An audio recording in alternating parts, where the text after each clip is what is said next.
A song here, if you will, for Jeffrey.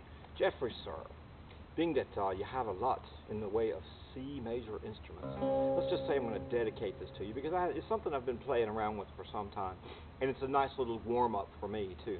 Now, this particular piece will be in C major. I can hear you going, yay, right now.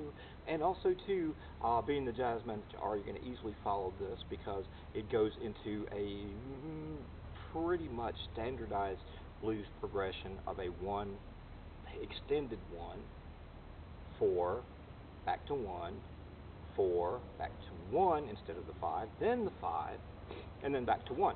Now, the mythology of this piece, I like to call it Starshine, simply for the fact that we are fantasists, and we as fantasists, if we so desire, can come from different planets, and particularly when we're talking about an American Renaissance festival that's simulating 15th century Europe, thereabout, that is neither Europe nor the 15th century, and we have all these mass of characters that seems to have portaled in from every known galaxies far, far away, I might say, and comic book heroes, that type of thing. All types of ages and mythologies abound here. Why not us?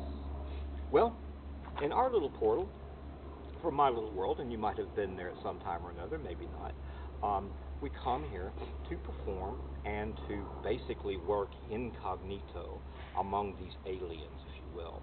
Now, one thing that we had, and one reason for the title, Starshine, and that's just a working title, but we come from a planet that did recognize the sun isn't rising. We're not the center of the universe, or our sun, as the case may be. There was actually on my planet a name for the sun, and it escapes me right now.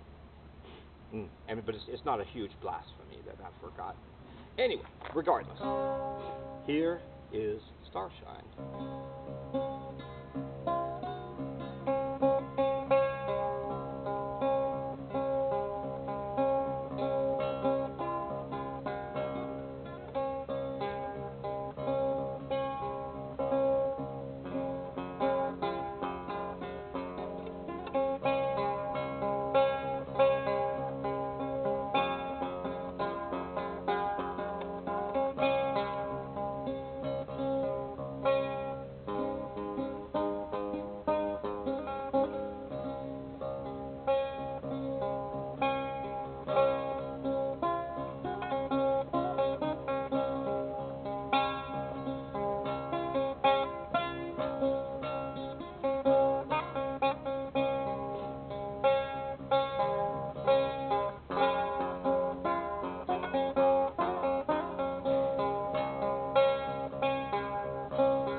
Starshine, if you will. Practice that on your instruments. key of C or close to. A little bit of fine tuning on your part might be necessary. I don't have a tune. Hope you enjoyed that.